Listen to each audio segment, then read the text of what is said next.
Hey guys, what's up and welcome to a new Tesla update video. So let's talk about what happened in the stock market today and of course with Tesla specifically, I guess, but what's coming up in the next couple days, weeks potentially, all that good stuff. So all that being said and done, if you guys enjoy, please don't forget to hit that like button on the video. If you find my videos useful, this one, the previous ones, whatever, it does help a lot, guys. And of course, make sure you are subscribed and the bell notification is turned on so you know exactly when the video is up and you have the information as fast as possible. But again, all that being said and done, let's jump right into it. So Tesla ending the day just shy of 2%, 1.83% at 875.76. Not a horrible day, a little bit of a boring one, other than this part right here, where essentially there was more news about how Russia is moving their troops essentially into attack positions pretty much outside the Ukraine border or something like that. And of course, when anything like that gets brought up, well, the market just tends to sell off, as you can see right here. So that makes sense, right? But moving along from that, so essentially Tesla, nice little rally intraday. I sold one call here, and then I sold 3 calls here for the week, of course. So you guys know I always sell those weekly calls. I'll let you know what I sold. I'll be more transparent with that in case you're wondering. And what this is obviously kind of in line as to what I expect can happen. Again, don't forget, I could be completely wrong. But essentially, when it was here, I sold one call. This was like a bearish play. I sold a 905 call right here, just one. That's my like bearish play, just in case things are going to be bearish. I don't think they will be. I think at worst, we're going to be sideways for this week or like most of this week. At worst, we'll be sideways, in my opinion.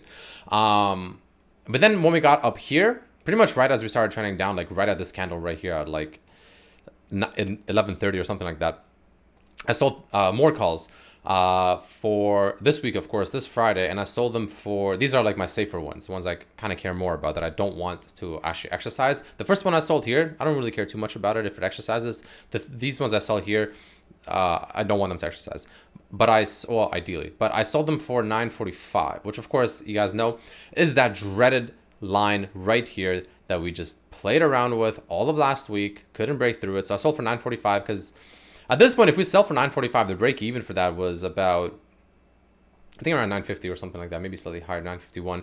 So it's like at this point, if we break through that this week, like that's a bullish sign regardless. I don't think it'll happen. And if it does happen, it'll be probably like Monday or Thursday or Friday. So I'm kind of okay with that. But moving along, that's kind of what I'm thinking out throughout this week. We do have this, bounce, like I mentioned, around this 850 level, this kind of sort of gap fill-ish. I'm still not a huge fan of this gap fill. I personally like a gap fill that truly gap fills, which again, in this case, it pretty much touches where this closed, which is around 846, 847. I wanted to like literally touch that. We didn't touch that. This is like maybe 85% of a gap fill, which arguably could be good enough. Well, I did mention that last week. It could be fine. It could be good enough. It's like whatever, it's fine.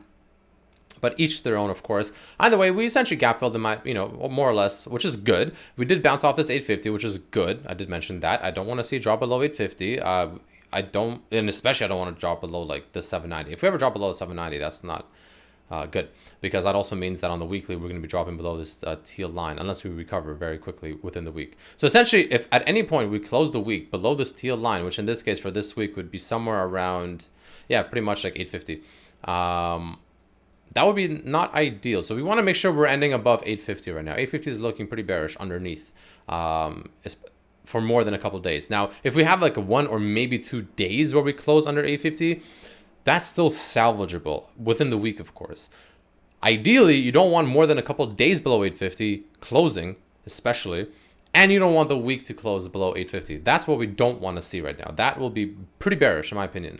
We don't want to see that whatsoever. So we're playing on a pretty, fine line here, but holding on, which is good. 875 is it's a fairly healthy level. We did push up to the 900, got rejected, which is expected. 900, obviously good resistance because we had a lot of resistance here. You can see, or support rather, here at like that 885 to 900 level, especially 900. A lot of support there before, which now of course is resistance, because that's how it always acts. Old support is new resistance and vice versa. So overall, I'm thinking that, again, I'm personally thinking one of 2 things will happen. Actually, 3 things. Number 1, sideways, right? Again, the issue is the fact that, with the whole Russia-Ukraine thing, whenever anything else comes out about that, especially bad news, well, that's going to be obviously bad for the market. If we ever get good news, let's say maybe there is no war happening, guaranteed, or something like that. Great news, like fantastic news on more than one aspect. Good for the market, good, of course, for people, you know, a lot of people's lives, etc. So a lot of good news there, of course, in pretty much every angle possible. And naturally, the market will be, you know, very happy about that. That's option one. So I think sideways is option one. Option two, this one's a little scary. I don't think it'll happen, and I surely hope it doesn't. But the option two is we form a little small bear flag, aka we go. So we've dropped here 1, 2, 3. So we go up to like maybe let's say 915 ish, 920 maybe.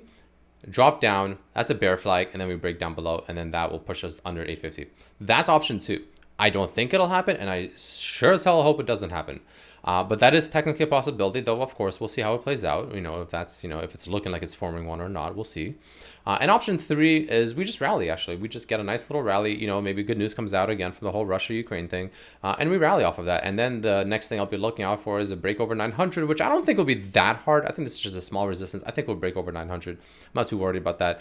It might take like, you know, end of this week, in my opinion, but I think we'll break over it. The main thing I'm looking for is I just want to break out of this damn 940, man. That 940 has just been, you know, no bueno for us, right? We want to see that breakout for sure. Again, we are still forming this inverted head and shoulders. Like I said, a little bit of a wonky shoulder here, I'm not going to lie. But nonetheless, it is still an inverted head and shoulders, which is a bullish pattern, shoulder, head, shoulder, which is, you know, fine. I'm waiting for that to play out. And if it does play out, you can kind of draw it, maybe something like this, maybe, give or take. Essentially, once we break 940, we're in control. The bulls are in control, and that's what we want to see. And I wouldn't be surprised if we rally at the very least to touch this red line, which will be somewhere around that 970 level. And if we break that, well, now we're broke out of this again, and we get a second attempt to try and break out to the upwards. And, you know, we'll touch that when we get there. That's still, you know, a ways away, of course. We need to get to like 970 plus easily. But once we get there, you know, we'll, of course, reassess, reevaluate, and see, you know, how the chances are looking, et cetera, et cetera.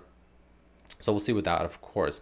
Looking at, of course, the MACD, you can see on the daily, it's kind of like undecided. You know, we kind of crossed over here bearishly, played out the whole bearish scenario with this whole drop, kind of pushed up, and now it's kind of crossing up and down, not really sure where to go. So that doesn't really have a direction. Even this part here, you can see like the green and red lines. It's just the market is confused. It doesn't really know where it wants to go yet. So that's something to keep in mind. The RSI is pretty low. 41 is, of course, you know, under the halfway point, which is, you know, not oversold, but it's on the cheaper end in theory. The weekly, you can see here, definitely crossing bearish, but we have played out, in my opinion, most of this bearishness so far. So I wouldn't be surprised to slowly see the weekly start curving upwards like this into a more bullish sign. Wouldn't be surprised to start seeing that as well. I do think we had most of the bearishness out of the way for now, unless, of course, something happens with Russia, Ukraine. So that's going to be good, of course, as well.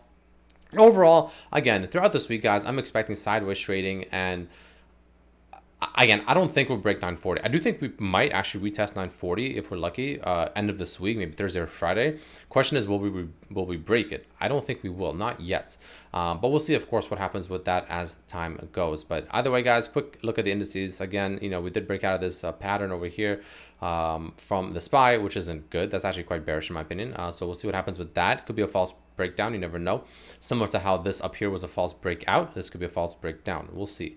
And same with the QQQ, same concept, pretty much exact same thing. Again, we had a breakout, ended up being a false breakout, fell right back under, broke now southwards in a bearish pattern, which isn't good, but again, it could also be in theory a false breakout. So we'll see what happens, guys. I expect a bounce here though. I expect sideways action / a bounce, and from there we'll see how that reacts. Again, you know, fairly oversold on the RSI here on the 1 hour for pretty much every stock except for Tesla, though it's still below the halfway point, which is still, you know, considered relatively cheap. Either way, guys, that's it for this video. Hope you guys have learned a thing or two from this. Hope I, was as useful as I can be in terms of the information I provide. Again, if you enjoyed, don't forget to hit that like button. But I'll see you guys for the next one. So until then, peace.